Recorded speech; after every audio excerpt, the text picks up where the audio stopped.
News Chitrapuri colony కమిటీపై Cyberabad economic offence wing కేసులు పెట్టింది. ఒకేసారి 15 మందిపై ఎఫ్ఐఆర్ నమోదు చేసింది.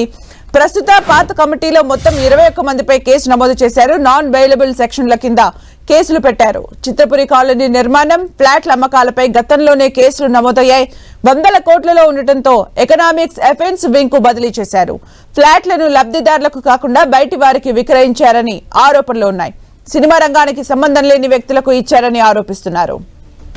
మరిన్ని అప్డేట్స్ మా ప్రతినిధి కిరణ్ అందిస్తారు. కిరణ్, హైదరాబాద్ నగరంలోని సినిమా ఇండస్ట్రీకి సంబంధించి 24 క్రాఫ్ట్స్ సంబంధించిన వారికి నివాస సముదాయానికి సంబంధించి ఏర్పాటు చేసిన చిత్రపూరి కమిటీపై కూడా మరొకసారి 15 కేసులు నమోదైనట్టుగా మనం చెప్పాల్సి ఉంటుంది. ఎకనామిక్స్ అఫెక్ట్స్ వింగ్ సంబంధించి కూడా ప్రస్తుతానికి కేసు, ఎందుకంటే గడిచిన కొన్నేళ్లుగా చిత్రపూరి కాలనీకి సంబంధించి నిర్మాణం కావచ్చు, ఫ్లాట్ల అమ్మకాలకు సంబంధించి కూడా అనేక అక్రమాలు, అవకతవకలు జరిగే ఆరోపణలు ఉన్న నేపథ్యంలో గతంలో ఈ అక్రమాలకు సంబంధించి కూడా అప్పటి పాలక మండలి సభ్యులకు సంబంధించి కొంతమంది వాళ్ళ మీద కేసు నమోదు చేయడం, వారు జైలుకి వెళ్ళొచ్చిన సంబంధించి. కానీ తాజాగా కొంత ఆ చిత్రపూరి కాలనీకి సంబంధించిన ఫ్లాట్ల అమ్మకాలకు సంబంధించి కూడా కొంత దానికి సంబంధించిన పరిధి దాటిపోవడంతో ప్రస్తుతానికైతే ఈ కేసుకు సంబంధించి కూడా ఇటు సైబరాబాద్ ఎకనామిక్స్ అఫెక్ట్స్ వింగ్ కూడా కేసుని టేకౌట్ చేసినట్టుగా మనం చెప్పవచ్చు. ఇదే కేసుకు సంబంధించి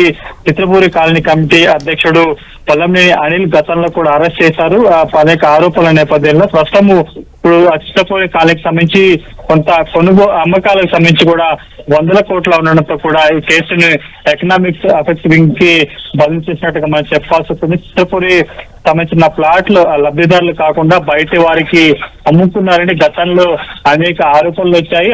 ఆ ఇండస్ట్రీలో పనిచేసే 24 క్రాఫ్ట్స్ సంబంధించిన వారు కూడా లబ్ధిదారులు ఆందోళన బాట పట్టిన పరిస్థితి కాబట్టి ప్రస్తుతము ఏదైతే కేసు ఉందో కేసుకు సంబంధించి కూడా కొంత అమ్మకానికి సంబంధించి కొంత సంబంధించిన అక్రమాలకు సంబంధించి కూడా 100 కోట్ల ఉండడంతో ప్రస్తుతానికైతే ఎకనామిక్ ఎఫెక్ట్స్ వింగ్ కూడా చేసినట్టుగా తెలుస్తుంది.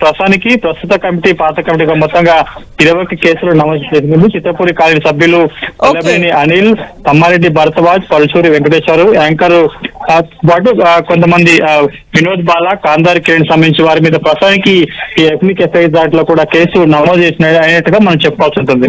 Thank you Kiran for the updates.